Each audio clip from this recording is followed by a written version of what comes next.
Hello అండి. ఈరోజు వీడియోలో మ్యాంగోస్ ఇంకా అగార్ అగార్ వాడి జెల్లీ ఎలా చేసుకోవాలో చూద్దాము. చాలా సింపుల్ అండి ఈ జెల్లీ చేసుకోవడం అయితే. మనకి చైనా గ్రాసం దొరుకుతుంది కదా మార్కెట్లో, దాంతో చేసుకోవచ్చు ఈజీగా. ఇంకా ఈ రెసిపీకి అయితే బంగినపల్లి మామిడి పళ్ళు తీసుకున్నాను. ఒక 3 అండి. ఇవైతే 1 కేజీన్నర దాకా ఉంటాయి, పెద్ద సైజువి. ఇంకా వీటిని చెక్కు తీసేసి ముక్కలు కట్ చేసుకొని మిక్సీలో వేసుకోవాలి. ఇంకా మిగతా మామిడి పళ్ళన్నీ కూడా అలాగే చేసుకొని పేస్ట్ చేసుకోవాలి మిక్సీలో మెత్తగా. కావాలంటే చిన్న చిన్న ముక్కలు కూడా వేసుకోవచ్చు. కొంచెం చిన్న చిన్న చంక్స్ లాగా కావాలి మధ్యలో అంటే. నేనైతే స్మూత్ పేస్ట్ చేశాను. ఇప్పుడు దీన్ని పక్కన పెట్టేసుకోండి. ఇది వచ్చేసి చైనా గ్రాస్ అండి. ఒక 10 గ్రామ్స్ ప్యాకెట్ అది. ఇదైతే కొంచెం పొడవు ఉంది. కత్తెరతో కట్ చేసుకుంటే తొందరగా మెల్ట్ అయిపోతుంది, కొంచెం చిన్నగా కట్ చేసుకుంటే. దీంట్లో అయితే ఒక 750 ml నీళ్ళైతే వేశాను. 750 ml నీళ్ళైతే వేశాను.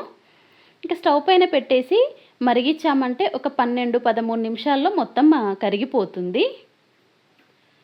ఇంక ఇది ఆల్మోస్ట్ కరిగిపోతున్న స్టేజ్లో పంచదార వేయాలి. మీ రుచికి తగ్గట్టు వేయండి. నేనైతే ఒక అరకప్పు దాకా వేశాను. ఇంకా పంచదార ఒక 2 నిమిషాల్లో కరిగిపోతుంది కదా, ఇంకా అప్పుడు స్టవ్ ఆఫ్ చేస్తే సరిపోతుంది. అగార్ అగార్ పంచదార అన్నీ బాగా కరిగిపోయినాయి. Stove off చేసేసేయాలి. ఇప్పుడు ఒక 2 నిమిషాల తర్వాత ఇందాక మిక్సీ పట్టుకున్నాం కదా మ్యాంగో పల్పు, ఆ పల్పుని ఇందులో వేయాలి. ఎక్కువసేపు ఏమీ ఆగకూడదండి, కళాయిలోనే గడ్డ కట్టిపోతుంది అగార్ అగార్ అనేది. ఒక 2 నిమిషాల తర్వాత మ్యాంగో పేస్ట్ అనేది ఈ మిశ్రమంలో వేసేసి బాగా కలపాలి. ఈ సమ్మర్లో పిల్లలకి ఇలాంటి వెరైటీస్ చేసి పెట్టండి, ఎంజాయ్ చేస్తారు. ఇంకా బాగా మిక్స్ చేసుకోవాలి, ఉండలేమీ లేకుండా. మిక్స్ చేసుకున్నాక మనకి ఇష్టమైన గిన్నెల్లో పోసుకోవచ్చండి. మౌల్డ్స్ ఉంటే మౌల్డ్స్లో వేయొచ్చు. నా దగ్గర మౌల్డ్స్ ఏమీ లేవు, నా దగ్గర ఉన్న గిన్నెల్లో అయితే పోస్తున్నాను.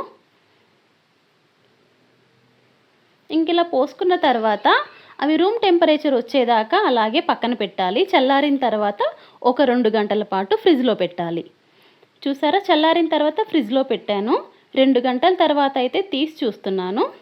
చూసారా, ముట్టుకుంటే చేతికి ఏమీ అంటుకోలేదు. ఇప్పుడు చిన్న నైఫ్ కానీ స్పూన్ కానీ తీసుకొని ఈ అంచులు ఉంటాయి కదా లూజ్ చేయాలి. అడుగున కూడా కొంచెం లూజ్ చేయాలి. ఇంక ఇలా లూజ్ చేసేసి మనము ప్లేట్ బోర్లిచ్చుకొని తిప్పుకుంటే ప్లేట్లో పడిపోతుంది మన జెల్లీ అయితే. అడుగున కొంచెం స్పూన్ కానీ నైఫ్ కానీ పెట్టి లూజ్ చేసుకోండి, అప్పుడు ఈజీగా ఇలా పడిపోతుంది. ఇంతే అండి, మ్యాంగో పుడ్డింగ్ అయితే రెడీ అయిపోయింది. టేస్ట్ కూడా బాగుంటుందండి. మనం తీసుకునే మ్యాంగోస్ టేస్టీగా ఉన్నాయంటే జెల్లీ కూడా ఇంకా టేస్టీగా అనిపిస్తుంది. రుచికి తగినట్టు షుగర్ వేసేసుకోండి. అంతే అండి, ఎంజాయ్ చేయండి హ్యాపీగా సమ్మర్ని. ఈ వీడియో నచ్చితే ప్లీజ్ లైక్ చేయండి, ప్లీజ్ సబ్స్క్రైబ్ చేసుకోండి. Thanks for watching.